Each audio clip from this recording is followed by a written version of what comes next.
Sério? Máxima de 20 graus. Esse fica 100% de água mesmo ou não? 3, 4 de água e depois vamos pra norte. Pra outros que é verão.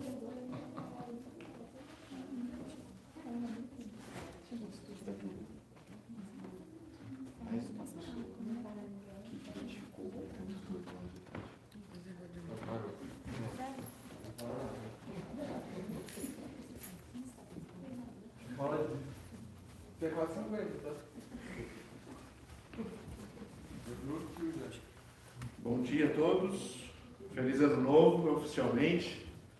Nós somos gratos a Deus por iniciarmos mais uma jornada diante dele, nosso primeiro culto nesse ano, e nós queremos louvar ao Senhor. Som. E para iniciar esse culto nós queremos ler com vocês um salmo muito bonito, o Salmo 103, que fala sobre a bondade e a misericórdia de Deus, né? Esse salmo faz a gente lembrar daquilo que Deus faz por nós. E nós encerramos o ano e vamos então lembrar daquilo tudo que Deus fez por nós. E logo depois esse salmo nos leva a pensar não só no que Deus fez por nós, mas quem nós somos na presença dele. Então o salmo diz assim: bendiga minha alma ao Senhor, e tudo que há em mim, bendiga o seu santo nome. Bendiga a minha alma ao Senhor, e não se esqueça de nenhum só dos seus benefícios. Ele é quem perdoa todas as suas iniquidades, quem cura todas as suas enfermidades, quem da cova redime a sua vida e coroa você de graça e misericórdia. É Ele quem enche de bens a sua vida, de modo que a sua mocidade se renova como a da águia. O Senhor faz justiça e julga todos os oprimidos. Manifestou os seus caminhos a Moisés e os seus feitos aos filhos de Israel. O Senhor é compassivo e bondoso, tardio em irar-se e rico em bondade. Não repreende perpetuamente, nem conserva para sempre a sua ira. Não nos trata segundo os nossos pecados, nem nos retribui conforme as nossas iniquidades. Pois, quanto o céu se eleva acima da terra, assim é grande a sua misericórdia para com os que o temem. Quanto o Oriente está longe do Ocidente, assim ele afasta de nós as nossas transgressões. Como um pai se compadece de seus filhos, assim o Senhor se compadece dos que o temem. Pois ele conhece a nossa estrutura e sabe que somos pó. Amém. Então, o Salmo 103 é uma lembrança da nossa vida diante de Deus, de como nós nos percebemos diante de Deus. E esse salmo, nesses primeiros 14 estrofes dele, vai falar para nós de reconhecermos. Primeiro a gente reconhece que dele vem todas as coisas, por isso a gente bendiz a ele. Então diz: bendiga a minha alma, e não se esqueça de nenhum só dos seus benefícios. Ele é quem faz todas as coisas. Nós, olhando para esse salmo, nos lembramos de colocar a nossa vida da onde nós somos e Deus da onde Deus é. Ele é o provedor. Nós somos aqueles que recebem a provisão. A palavra de Deus nos ensina que nenhum bem que nós temos vem de outro lugar a não ser do nosso Deus. Então, nós podemos hoje aqui agradecermos por coisas simples, que para nós parecem simples, mas que são profundamente importantes. O Salmo 150 diz: todo ser que respira, louve ao Senhor. Se você naturalmente consegue puxar o ar, mesmo com sinusite atacada, como é o meu caso agora, você vai saber que é Deus que é o provedor da vida. Se você já tomou café da manhã, foi sortudo, eu ainda não. Mas você teve a manutenção da sua casa. Se você pegou o carro e veio até aqui, se você entrou por essa porta, coisas mínimas, mas que nós dizemos é Deus quem faz por nós. E coisas grandes, que você também pode lembrar hoje, de bênçãos que você recebeu. Então a primeira coisa que esse salmo faz a gente lembrar, quem é Deus? Ele é o provedor. Quem nós somos? Nós somos aquele que recebe a provisão. Nós precisamos do Senhor. E por isso nós dizemos, bendiga minha alma ao Senhor e não se esqueça de nenhum só dos seus benefícios. Segunda coisa que esse salmo vai nos ensinar nessa manhã é quem nós somos quem Deus é na relação conosco. Ele vai falar para nós, Deus é bondoso e misericordioso, e Ele eleva, como se o céu, a distância do céu e da terra, Ele separa de nós os nossos pecados. Ele distancia o Oriente. Quem já foi aqui para a China? O Pedro já foi, né, Pedro? Você já foi também? A China da gente. Então pensa, lá no Oriente está o seu pecado e aqui está você. Deus faz isso como uma figura para dizer, há alguém que se colocou no meio. Porque Ele não vê o nosso pecado hoje, por causa de Cristo. Então nossos pecados estão longe, distantes de nós, por causa da sua graça e misericórdia. E por último, esse salmo nos faz olhar quem nós somos a partir da nossa visão, para a gente não deixar soberba, não deixar o coração entender que às vezes é o nosso braço. Ele termina dizendo assim, Ele sabe que a nossa estrutura como é, e Ele sabe que nós somos pó. E o autor que está escrevendo isso também sabe. É isso que ele está dizendo para nós. A nossa estrutura é pó. Nós sabemos que por pouca coisa a gente fica triste, por pouca coisa a gente se decepciona, por pouca coisa a gente pode deixar esse mundo, por pouca coisa, porque a nossa estrutura é pó. E aí o pó se coloca na situação dele e olha para aquele que sustenta. E aí o salmo volta. Bendiga a minha alma, Senhor. Quando a gente sabe quem a gente é, a gente reconhece mais ainda a grandeza de Deus. Então eu queria convidar você, no início desse culto, pozinhos de Cristo como nós sabemos que somos dele, a orar nessa manhã, agradecendo as suas bênçãos, a sua provisão, o seu cuidado, orar para que o nosso coração permaneça sempre entendendo isso, para que a gente nunca se orgulhe, para que a gente nunca ache que na nossa força nós vamos conseguir alguma coisa. Isso nos mantém dependentes dele, confiando nele.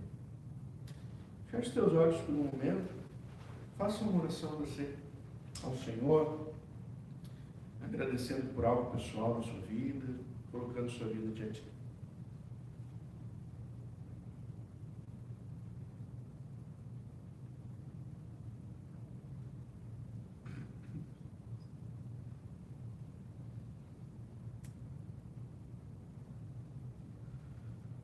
Te damos graças, ó Deus, por este salmo que nos lembra quanto o Senhor é misericordioso conosco. Ao olhar para nós, o Senhor fez com misericórdia, distanciou nossos pecados. O Senhor elevou, o Senhor está muito longe. E assim o Senhor consegue nos ver e não ver as nossas manchas, os nossos malefícios. Obrigado, Senhor. Obrigado porque o Senhor nos vê por meio de Jesus. Obrigado, Senhor, porque a gente consegue olhar para o Senhor e ver que o Senhor é aquele provedor. E nós convidamos a nossa alma hoje a dizer obrigado. Somos gratos por tudo aquilo que o Senhor fez.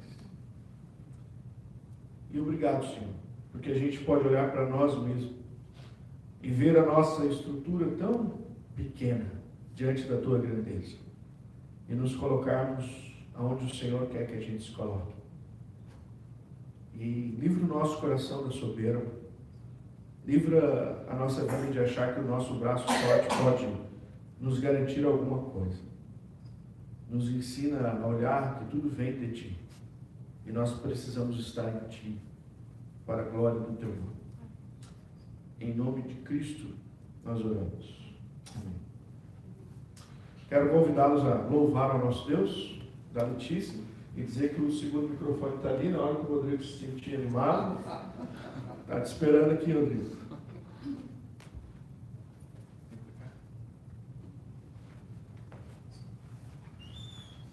Bom dia, irmãos. Bom dia. Vamos nos colocar de pé. Nós vamos adorar ao Senhor.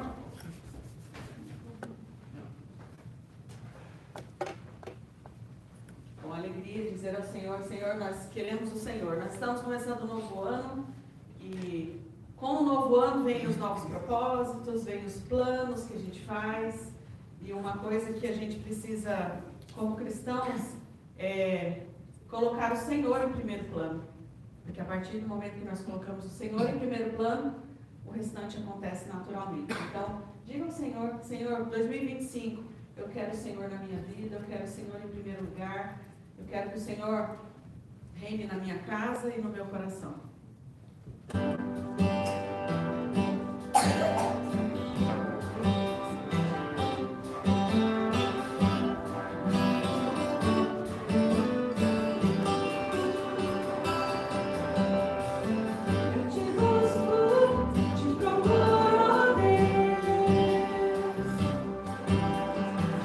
Silêncio tu estás.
louvar-te. Ele fala muito a respeito das aves do céu, que elas cantam para o Senhor, as feras do campo refletem o poder do Senhor.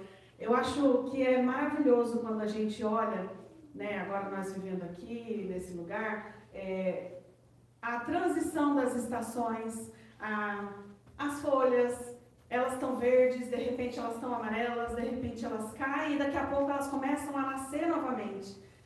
Tudo isso revela a glória de Deus, tudo isso revela a majestade de Deus. Nós não temos esse poder de pegar uma árvore e fazer ela passar por todo esse processo. Então, que nós desejemos de todo o nosso coração louvar ao Senhor e que através de nós, vidas sejam impactadas através da glória do Senhor Jesus. Quero louvar-te.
renova-me.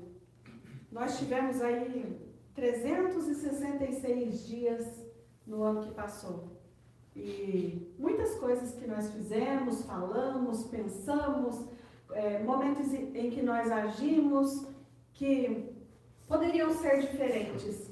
E hoje o Senhor nos dá a oportunidade de viver um novo ano na presença dEle, com esse pedido aqui, renova-me. E essa música ela diz, já não quero ser igual, porque tudo que há dentro de mim necessita ser mudado, Senhor. Então que os 365 dias que estão começando agora possam trazer a você o renovo do Senhor e que essa seja a sua oração. Porque quando nós oramos pedindo ao Senhor que renove o nosso coração, nós reconhecemos que nós dependemos da graça e misericórdia dele. Então, que você não somente cante, mas que você cante como uma oração ao Senhor, cante com o seu coração, se esqueça de tudo aquilo que está aí ao seu derredor, dos seus problemas, das suas dificuldades, entregue nas mãos do Senhor e peça a Ele, Senhor, renove-me.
Pelo privilégio, Senhor, de nos unirmos em oração, como o corpo de Cristo, juntos, ó Deus, para funcionar, ó Deus, para caminhar, ó Deus, e para que outras vidas sejam transformadas além de nós. Muito obrigada, Senhor, por esse momento em que nós podemos abrir os nossos lábios, louvar o Teu nome. O Senhor, ó Deus, sonda o nosso coração, ó Deus, vê se há em nós algum caminho mau, algo, ó Deus, que não te agrade, e, ó Deus, tira, Senhor, nos afasta disso, mas que possamos, ó Deus, nos aproximar mais do Senhor, que a nossa distância, ó Deus, com o Senhor, seja nenhuma, ó Deus, que nós possamos viver juntinhos, ó Pai, nós e o Senhor Jesus. Recebe, ó Deus, a nossa adoração, recebe o nosso louvor, e, ó Deus, nos abençoa, ó Pai, no restante deste culto, no momento da mensagem, no momento da ceia, ó Deus, na sala com as crianças, que seja o Senhor a dirigir todas as coisas, que seja o Teu Espírito Santo a mover os nossos corações, ó Pai. Que saiamos daqui transformados pelo mover do Senhor, pelo amor do Senhor. É assim que nós oramos e pedimos ao Deus já agradecidos, em nome de Jesus. Amém. Podem se sentar.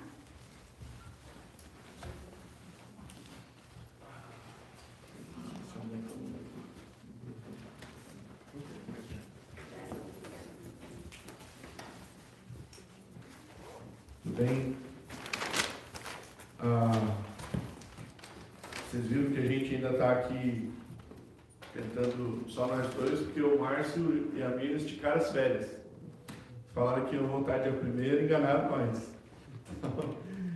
O Márcio teve algumas dificuldades lá com a questão de documentação, com a família. Então ele nos informou que vai ficar mais uns dias por lá, curtindo o verão. E deixou a gente aqui no friozinho.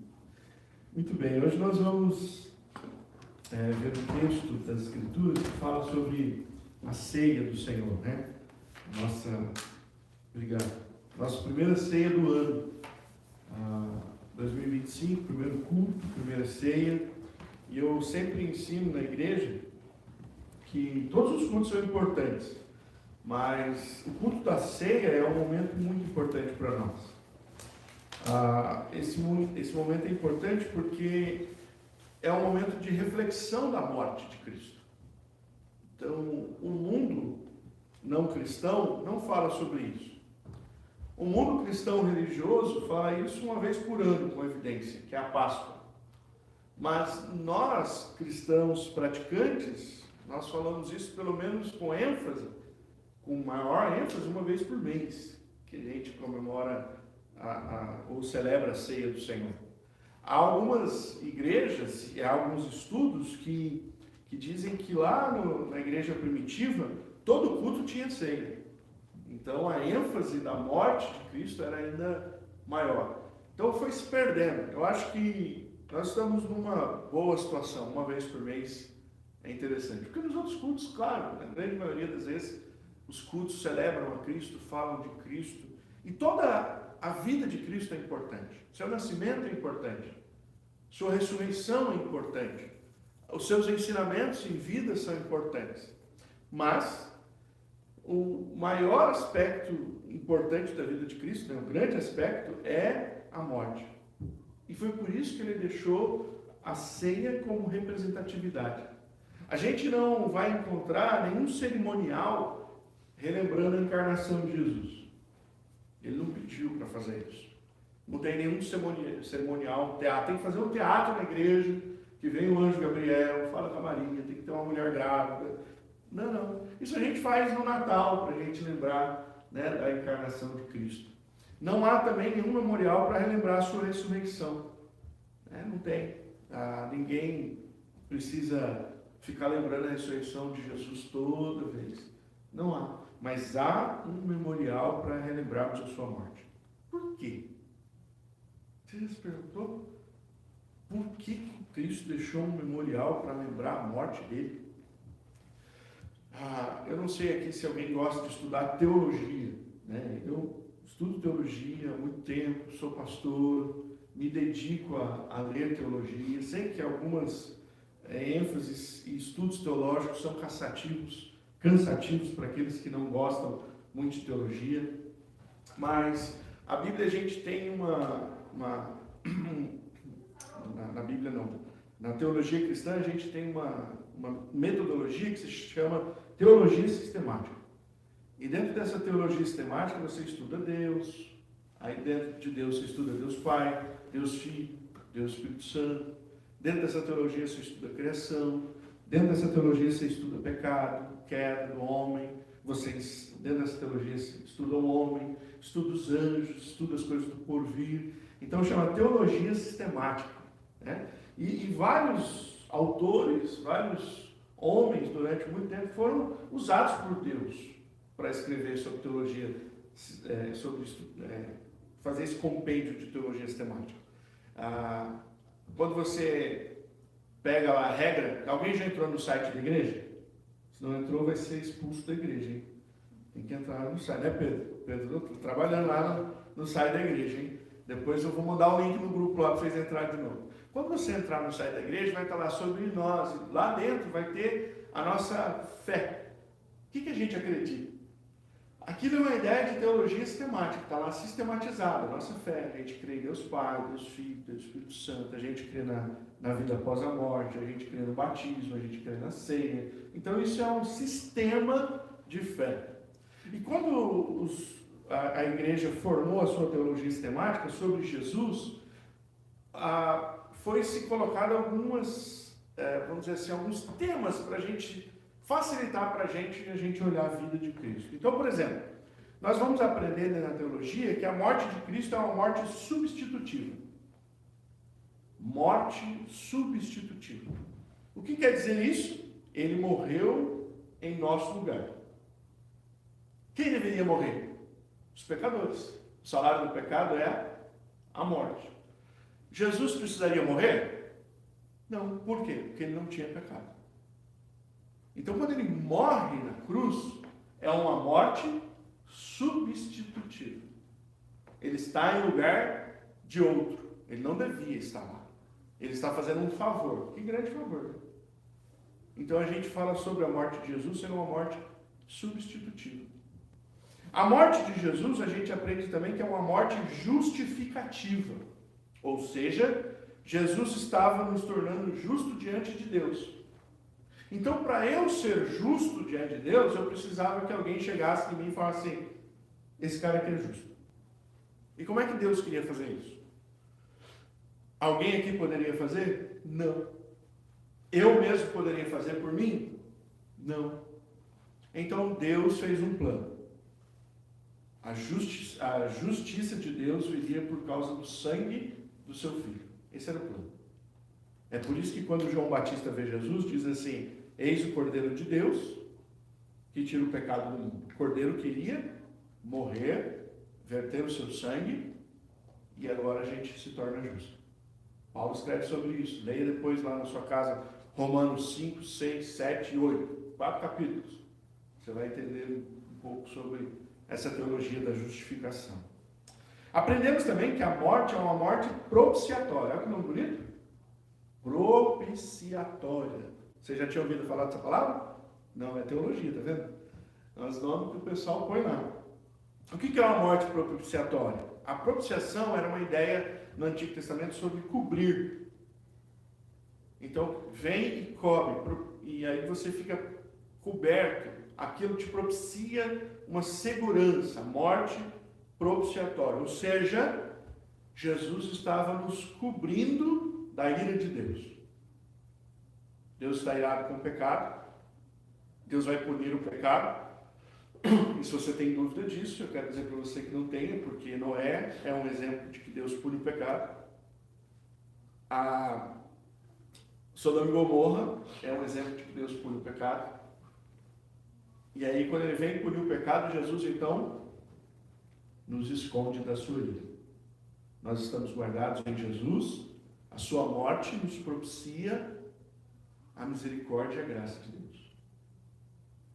E por último, a morte de Jesus é uma morte expiatória.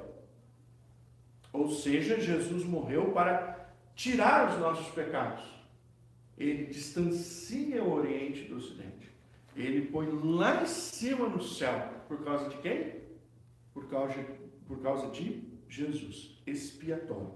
É levar para longe, é retirar. Havia um sacrifício que era feito no povo de Israel, que tinha que sacrificar 2 animais. Ou melhor, usar 2 animais para um sacrifício. Um bode, eram 2 animais, bodes, né? E um bode chamava-se Azazel, na língua hebraica. Um bode era morto e o Azazel, o sacerdote colocava a mão na cabeça dele e confessava o pecado do povo. E depois eles soltavam aquele bode no deserto. Ele ia morrer, mas ele ia morrer longe dali. Ele ia levar o pecado. O pecado não ia ficar com o povo. O povo ia ficar sem pecado. É a morte expiatória. Quando Jesus morre, é interessante porque os judeus não queriam que ninguém morresse do seu território. Então eles colocaram um território à parte, que era a caveira, o Monte da Caveira. Então Jesus sai, por isso que tem a Via Cruz. Alguém já foi em Israel passear? Não, a gente pode fazer uma viagem lá, fazer uma cotação. É moda hoje no Brasil, viu? Fazer viagem com a igreja, bacana.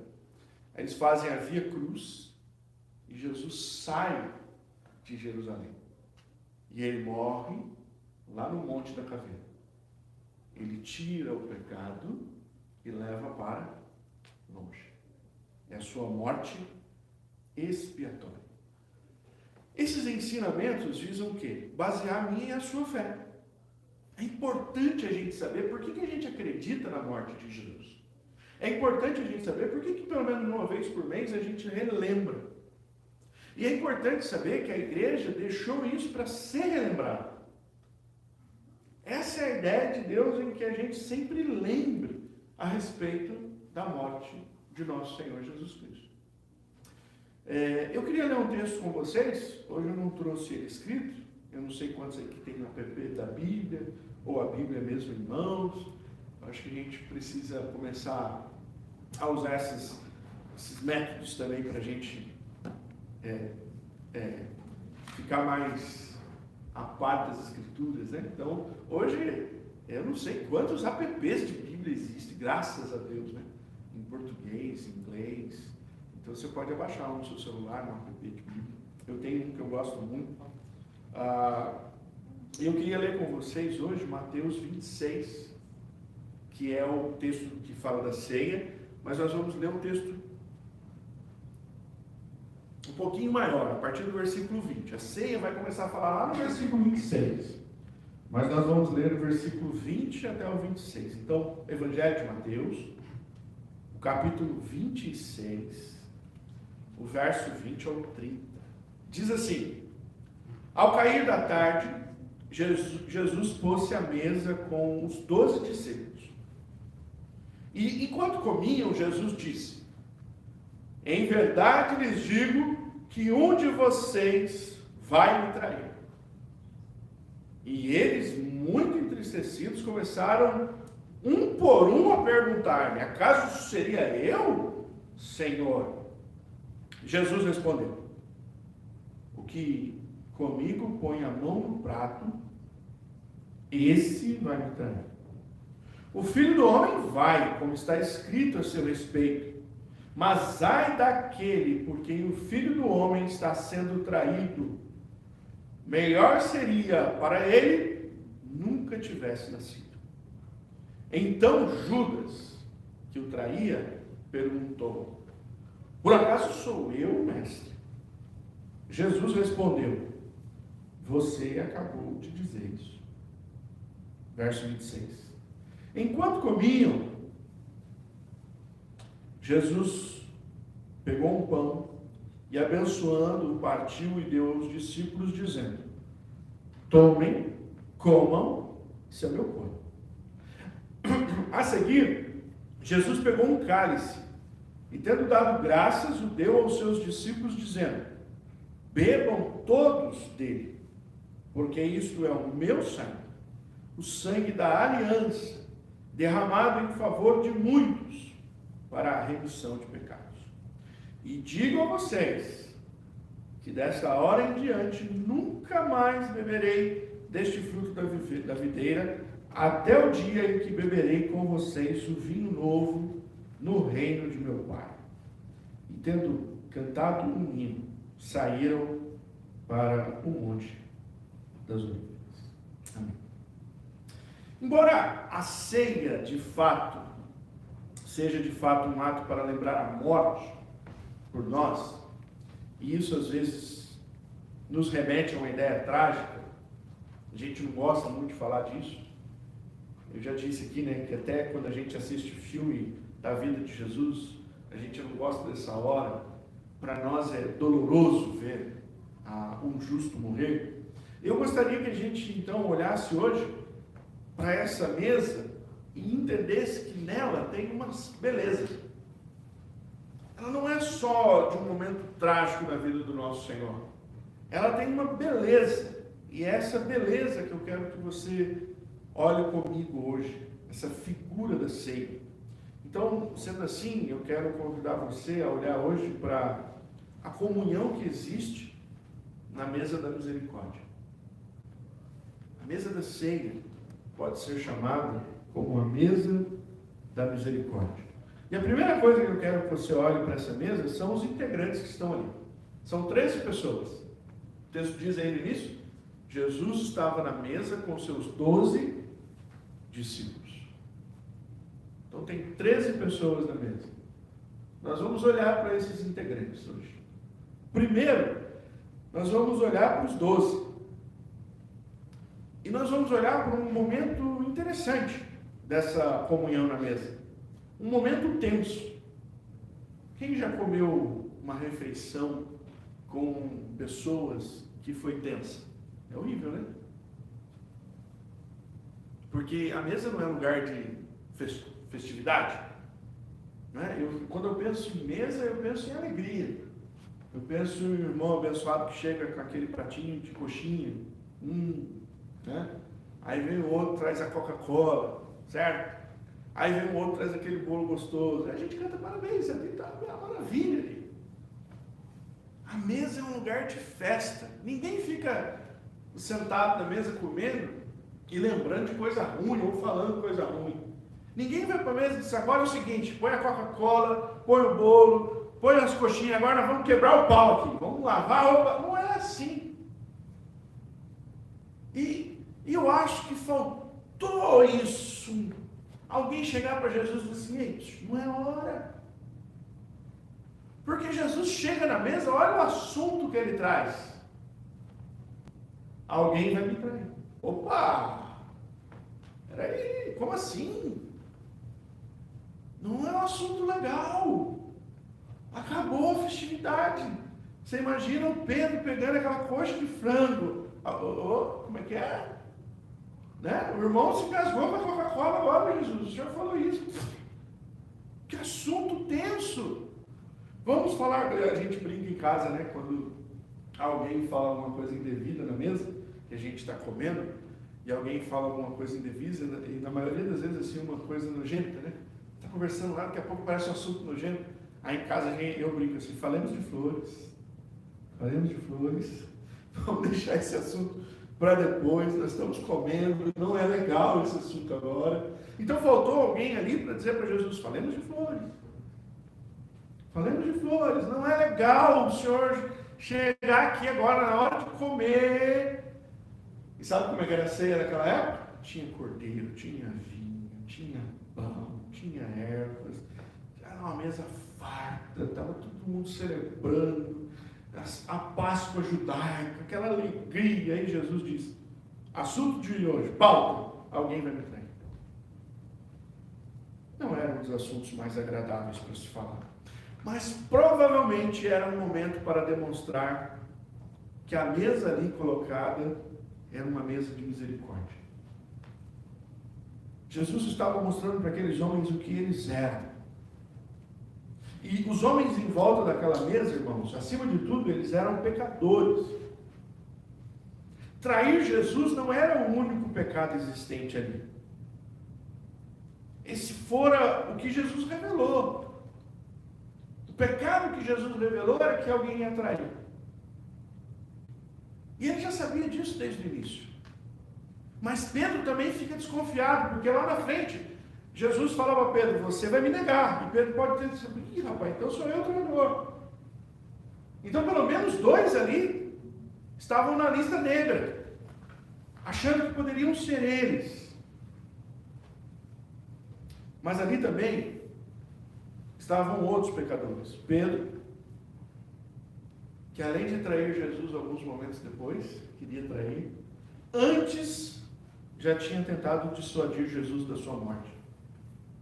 Quando Jesus disse, o Filho do Homem tem que morrer, Pedro falou, opa, não, você está errado. Para, não vai falar disso, pensa positivo, muda aí o esquema. Aí Jesus olhou para ele e falou, afasta de mim, Satanás. Porque foi para isso que eu vim. Então tinha alguém ali que queria mudar os planos. Pedro era alguém que gostava, era um dissimular. Ele ia negar, ele queria preservar a vida de Cristo. Ele era um cara meio esquentado. Na hora que Jesus vai ser preso, ele pega a faca e corta a orelha do soldado que vai prender Jesus. Pedro não era um homem 100%. Ali também na mesa, irmãos, estava uma dupla chamada, acho que era uma dupla sertaneja na época, eram 2 irmãos, Tiago e João. Sempre eles são referidos juntos, Tiago e João, Tiago e João, Tiago e João. De vez em quando é Tiago, Pedro e João. Mas a maioria é a dupla, Tiago e João. Sabe como eles eram conhecidos? Filhos do trovão. Homens sem nenhuma misericórdia. Sabe o que eles pensaram num dia que alguns homens não quiseram ouvir Jesus?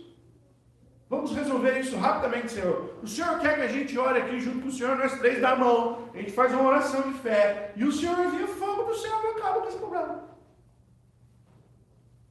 Vamos resolver. Quem não está com a gente põe fogo. Imagina se espera. Jesus disse: você não sabe de que espírito eu sou. Nada de fogo, Tiago e João. Naquela mesa, irmãos, estava Mateus, um cobrador de impostos.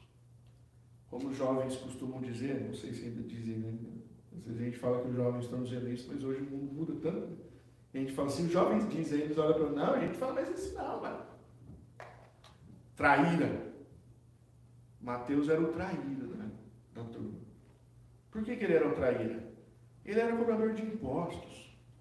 Ele trabalhava para o povo romano para tirar dinheiro do seu próprio povo. Ele não era bem visto. Mas ele estava na mesa, sentado ali. Tinha ali também um homem chamado Tomé, cheio de fé, só que não. Um homem que, quando falaram para ele que Jesus ressuscitou, ele disse: eu só acredito vendo. Quando ele aparecer diante da minha frente e eu puder colocar o dedo na ferida das suas mãos, aí eu creio. Se não fizer isso, eu não creio. E sabe qual o outro grande pecado de todos eles? Eram todos covardes. Pois em algumas horas ali adiante desse momento, todos iam abandonar Jesus na hora que ele for preso.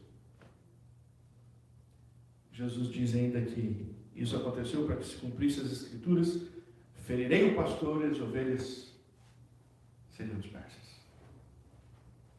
Quando Jesus é preso, todos eles correm. Jesus vai à cadeia sozinho. Embora Pedro tivesse falado alguns momentos antes para ele: eu morreria pelo Senhor, o Senhor jamais vai. Na hora que o bicho ficou feio, todos correm. Esses eram os homens que Jesus colocou para sentar na mesa e começou um assunto não muito delicado. Se a gente fosse falar hoje aqui, estamos perto da mesa, quantos pecados poderíamos enumerar? Quantas atitudes inconvenientes nossas nós poderíamos citar? Quantos de nós aqui já pensaram mais de uma vez, ou pelo menos uma vez, em ser covarde? Em abandonar o Senhor? Em dizer: não aguento mais. Está muito difícil. Quantos de nós tememos negá-lo no momento de fraqueza? Quantos de nós hoje, muitas vezes somos como um Tomé, vazio de fé? Quantos de nós somos igual a Tomé? É o Senhor na minha vida, então faz isso. Se o Senhor fizer isso, eu acredito. Se o Senhor não fizer, é difícil acreditar. O primeiro momento da história da mesa, irmãos, é um convite para gente como a gente. A mesa da misericórdia, porque é para pecadores. E são os pecadores que precisam da misericórdia de Deus. São aqueles que sabem que são pó. São aqueles que olham para a realidade desse mundo e dizem: eu sou incapaz da minha força. Eu não consigo. Eu sou um Tomé na maioria das minhas atitudes. Eu sou alguém que ajo mais pelo aquilo que vejo do que aquilo que creio. Eu não sei se eu serviria ao Senhor se eu estivesse num país como a Coreia do Norte, onde a gente tem que se esconder, e se falar que é de Jesus, vai preso. E se continuar falando na prisão que é de Jesus, vai morto. Eu não sei se eu seria crente na Nigéria, onde você está na igreja e olhando para a porta, porque não por querer ir embora, mas com medo de que um grupo terrorista entre e você morra ali. A mesa é para gente como nós, que tem suas inseguranças. A mesa não é para super-homem. O evangelho não é essa coisa que tem sido pregada em algumas igrejas, de uma vida vibrante, vitoriosa, avassaladora, que você pode tudo, Deus vai fazer tudo por você, porque se você não é o dono do mundo, pelo menos é o filho do dono, né? Então receba, você é cabeça e não cauda. Não, isso é baboseira teológica, de má teologia. O evangelho é de um Senhor que se sentou com 12 homens, dizendo para eles: vocês são covardes, um de vocês vai me trair, você não tem fé. A situação estava exposta naquela mesa. Como hoje, quando nós nos reunimos diante de uma igreja, dentro de uma igreja, para tomar ceia, reunimos-nos como pecadores. Cada um de nós sabe. Se nós somos, de fato, sinceros conosco, conhecemos as nossas fraquezas. Sabemos que muitas vezes a gente não está muito ligado a Deus. Sabemos que muitas vezes durante a semana a gente pende mais para as coisas deste mundo do que para as coisas espirituais. Sabemos que muitas vezes nos falta fé. Mas, quando a gente chega para a mesa, Jesus não nos expulsa. Ele nos convida a vir. Ele não expulsou Judas da mesa. Se você ler o texto, Judas fica. Ele não disse para o Pedro: ô, sai daqui a pouco, rapaz, você vai me negar. O galo vai cantar 3 vezes, você vai me negar, cara. Você é 2 caras, Pedro, sai daqui. Ele podia falar: Tomé, você nem acredita nisso, Tomé. Por que você vai tomar ceia? Você não acredita. Ele não falou. Ele simplesmente disse que a mesa era para essas pessoas. E aqui está a segunda parte que eu queria que você visse, que é o ensinamento da mesa. O segundo momento ao redor da mesa, que aí vai do versículo 26 em diante, não tem mais acusação, não tem mais discussão. A revelação agora é outra. Não é de quem vai trair, a revelação agora é do plano de Deus para nos abençoar. Agora, nesse momento da ceia, os que estão ali sentados, acuados, pensando: meu Deus, o que eu vou fazer? Será que sou eu o traidor? Agora é convidado a ouvir o que Jesus tem para ensinar. É o momento em que os discípulos, em todo o mundo, deveriam parar de olhar para si. Quando você está na mesa, Deus não quer que você olhe para a sua falta de fé. Quando você é convidado para estar na mesa, Deus não quer que você olhe para a sua insignificância. Não, Ele quer que você olhe para Ele, o autor e consumador da fé. Quando nós estamos na mesa, nós nos conectamos, todos nós aqui, com a nossa natureza pecaminosa. Todos nós chegamos à mesa vivendo num mundo caído, destruído pelo pecado. Por isso a mensagem da mesa, irmãos, é uma mensagem de Misericórdia. A mensagem de um Deus que sabe, como eu li aqui no início, que somos pó. Essa é a mensagem da mesa. O Salmo 103 que li aqui no início do culto já apontava para um Deus disposto a distanciar de nós os nossos pecados. Não é uma ideia nova. Jesus não chegou revolucionando e disse, não, vou mudar tudo agora do jeito que eu quero. Não, não, não. O Salmo 103 já diz para nós o que ele almejava para nós. Eu quero separar o pecado de você. Eu quero distanciar o pecado de você. Eu quero que vocês saibam que só eu posso fazer isso. Chegou o momento em que Jesus vai revelar como é que Deus vai cuidar de covardes, de traidores, de pessoas com pouca fé, de dissimulados, de todo tipo de pecado. Mas esses foram revelados ali na mesa. Como é que Deus vai cuidar de um povo assim? Então Jesus revela. É por meio do meu corpo e por meio do meu sangue. Portanto, queridos, o convite de Jesus é que todos venham participar da mesa. O convite de Jesus é que todos creiam no seu sacrifício. O convite de Jesus é que todos reconheçam os seus pecados. Eu acho que um grande mal que algumas teologias têm feito hoje em dia dentro das igrejas evangélicas querem fazer o homem não mais lembrar quem ele é.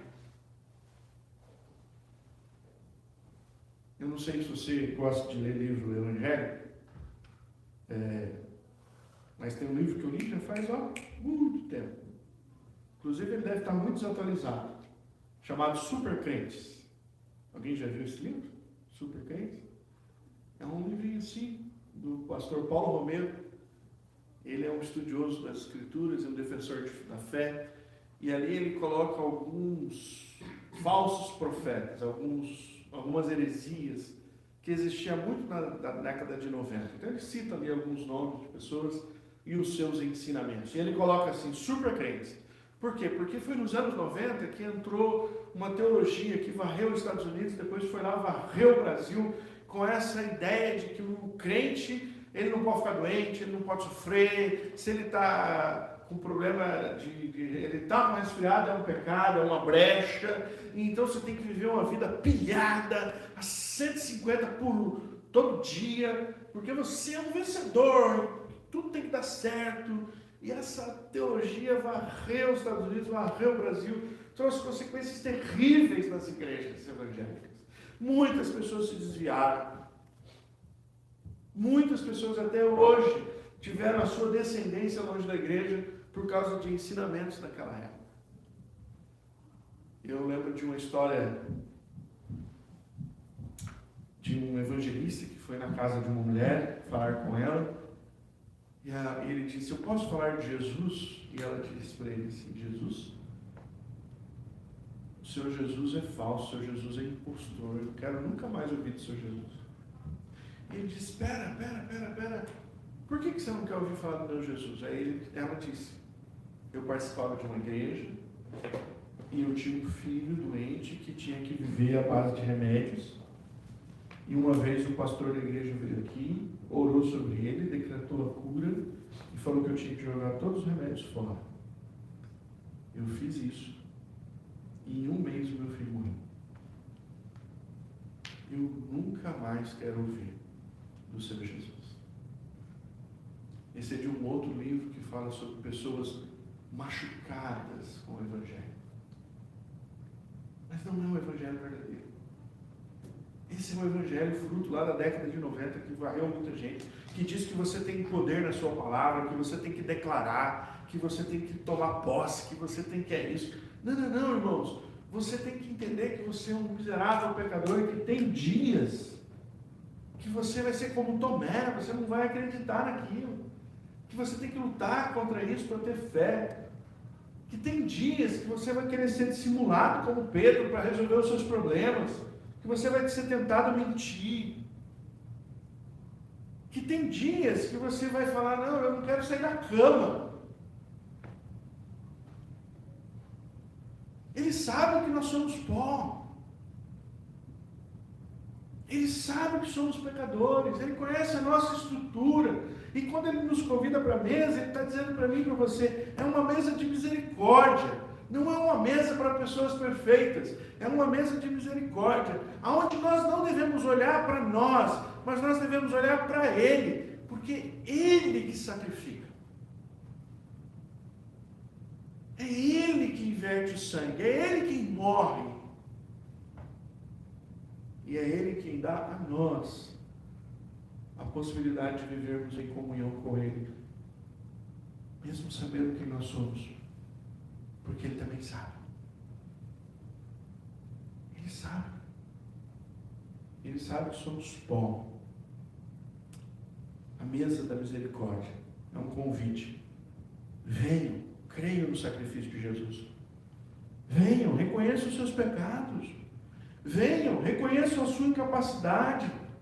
Venham, lembrem-se que só através dele, só por meio do sacrifício dele, homens como nós podemos encontrar a misericórdia de Deus.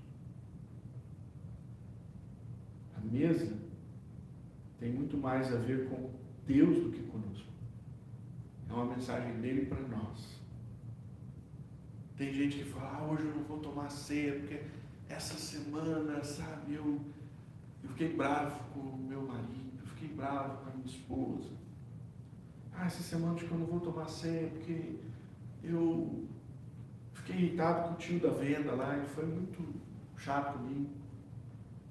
Eu não vou tomar ceia, porque semana passada eu fui na igreja e eu vi que aquele irmãozinho saiu e não me deu a paz. Eu acho que tem algum problema com ele, então comigo, eu não vou tomar ceia.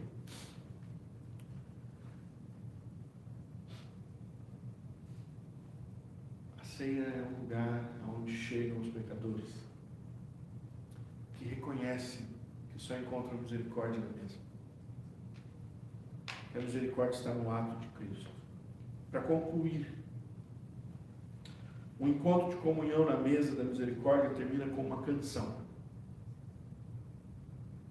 O último ato deles reunidos, depois da briga, é você que traz, sou eu que trago, você que traz, não, Jesus, vocês não entenderam, mas vocês um dia vão entender. Todos vocês, além do traidor, são miseráveis pecadores, são pó. Depois do momento em que eles entendem então que Jesus oferece o seu corpo, o seu sangue, é expiatório, ele vai descobrir da ira, é a sua morte vicária, está no nosso lugar. Jesus morreu por nós. Eles vão cantar. Por quê? Por que a mesa da misericórdia termina com louvor? Porque os discípulos imperfeitos adoram aquele que lhes trouxe a misericórdia. É isso que a gente faz quando a gente serve a Deus na igreja. Nós o amamos, como diz as Escrituras, porque Ele nos amou primeiro. Nós o adoramos porque sabemos que dele é que vem aquilo que nós precisamos. O convite de Cristo para nós aqui nessa manhã é para nos achegarmos à mesa da misericórdia e relembrarmos o seu maravilhoso sacrifício. Hoje eu estava pensando em fazer uma ceia diferente, chamar todo mundo na mesa, mas a mesa é pequena, não tem cadeira para todo mundo. Um dia a gente faz isso. Põe uma mesa maior, tem cadeira, para a gente poder olhar um para o outro e dizer, olha para mim, eu sou imperfeito como você. Olha para cá. Olha para o que está do seu lado. Nós somos pecadores, mas nós recebemos o convite de vir à mesa da misericórdia. E depois de olharmos para nós e vermos quem nós somos, nós olhamos para Ele. E vemos quem Ele é. E então nós terminamos em louvor e adoração. rendendo graças por aquilo que Ele fez por nós, na cruz do Calvário. Amém. Eu quero convidar você a orar nesse momento, pelo seu coração, sua vida.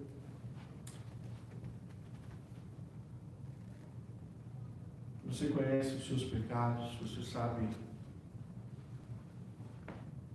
quais são as suas lutas, você sabe se você se parece mais com Tomé, com Pedro, com Mateus, você sabe. Mas não importa as suas fraquezas, hoje o que importa é a misericórdia de Deus oferecida no mesmo. É por isso que a gente pode se chegar. É por isso que a gente pode celebrar ao Senhor. Querido Deus, te louvamos, porque a mesa da misericórdia mais uma vez foi estabelecida para nós. E a gente pode, reunidos aqui, entender a grandeza e a misericórdia do Senhor. Reunidos aqui, nós podemos bendizer e adorar o nome do Senhor. Reunidos aqui, a gente pode olhar um para o outro e entender que ninguém aqui é diferente, todos somos pó.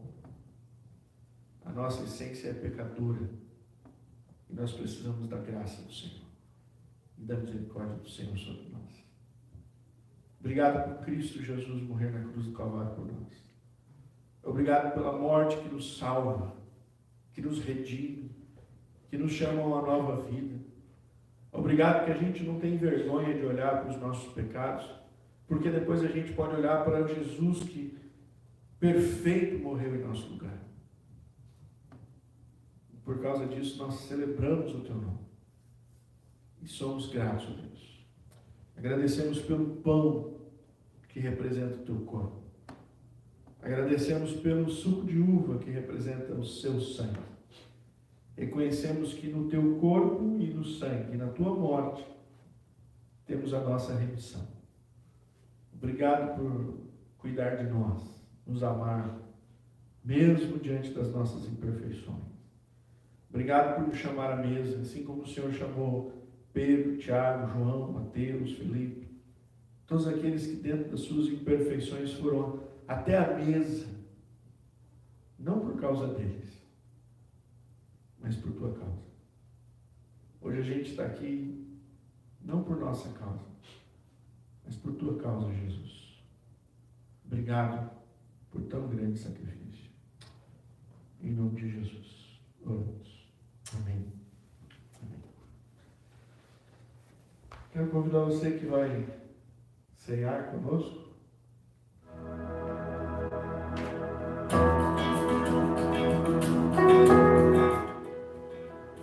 Fique em pé. Hoje nós vamos fazer diferente. Estou sem servidores, então você vem aqui pegar o seu cálice e volta para o seu lugar. Pode ir.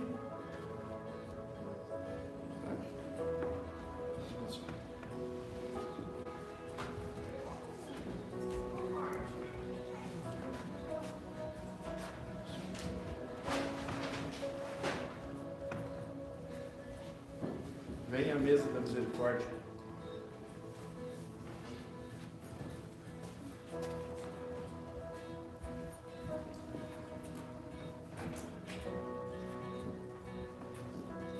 Como nós vimos no texto,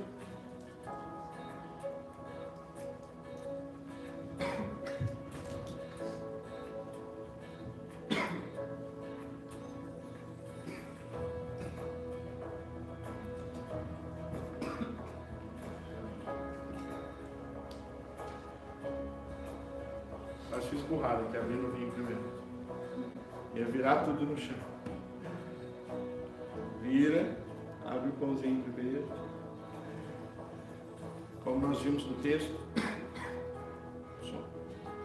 a palavra que vimos que Jesus chamou seus amigos,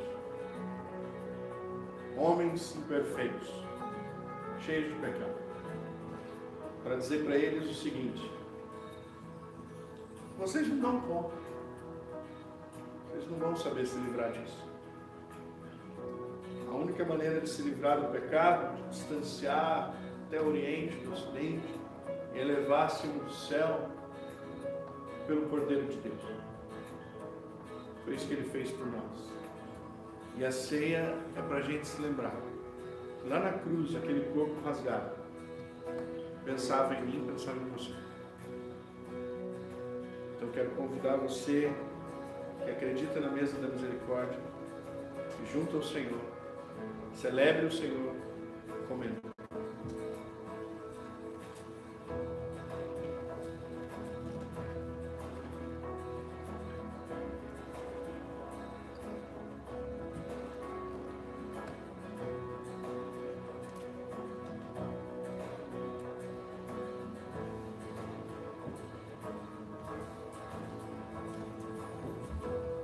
João estava naquela mesa e esqueci. João estava lá naquela mesa. Anos depois ele escreveu o Evangelho de João e ele escreveu 3 cartas do Novo Testamento: 1ª, 2ª e 3ª João. Em uma das cartas que ele escreve, ele diz assim: e o sangue do seu Filho Jesus nos purifica de todo o pecado. Não sei quanto tempo demorou, mas o João entendeu direitinho. Não é por nós, nem pela nossa força, mas é o sangue de Cristo Jesus que nos purifica. Então hoje, como homens, mulheres, cheios de pecados e deficiências, nós vemos a mesa e dizemos ao Senhor obrigado, porque o Senhor morreu por nós e verteu o seu sangue. Como discípulos de Jesus que creem que a mesa é uma mesa de misericórdia, tomamos o cálice.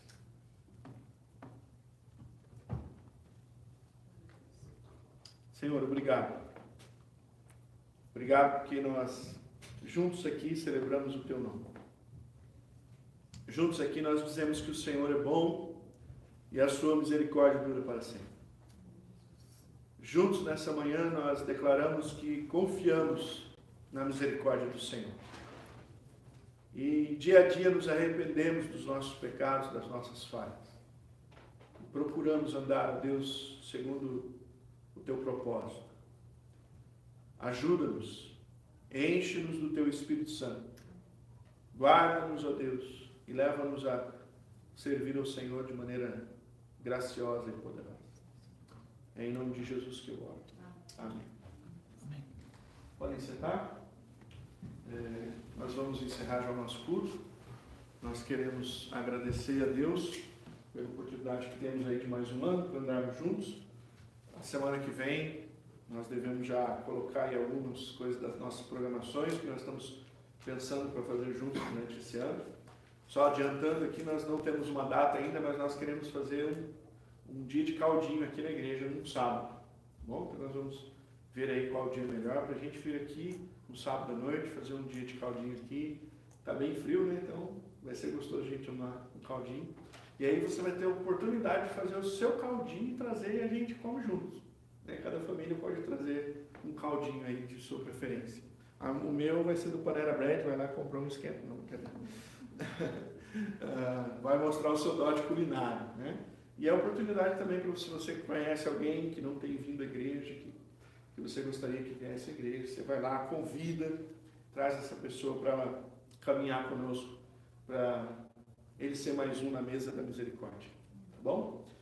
Lembrando então, os nossos desafios são muitos, você pode nos ajudar, servir ao Senhor através daquilo que você entende que você deve servir, com os seus dons, com os seus talentos, com as suas posses, aquilo que o Senhor colocar no seu coração. Venha servir ao Senhor, faça 2025 um ano que você pode se dedicar mais a Deus, se dedicar à obra dele. Tá? Nós queremos agradecer, a igreja daqui nos deixou um presentinho de Natal. A semana passada aqui, nós chegamos, tinha um embrulhozinho dizendo, olha, Igreja Cristã Evangélica, Feliz Natal. Está ali, então, atrás tem um cartão. e nós abrimos e é chocolate. Quem gosta de chocolate? Né? Então, a gente já tem muito chocolate em casa, então a gente nem vai comer esse aí. Brincadeira. Então nós vamos abrir ali atrás, você pode pegar um pouco de chocolate, porque é da igreja, então vai ser um presente para você, da igreja cristã evangélica, da igreja luterana aqui para você, tá bom? Vamos ficar em pé, vamos orar a Deus.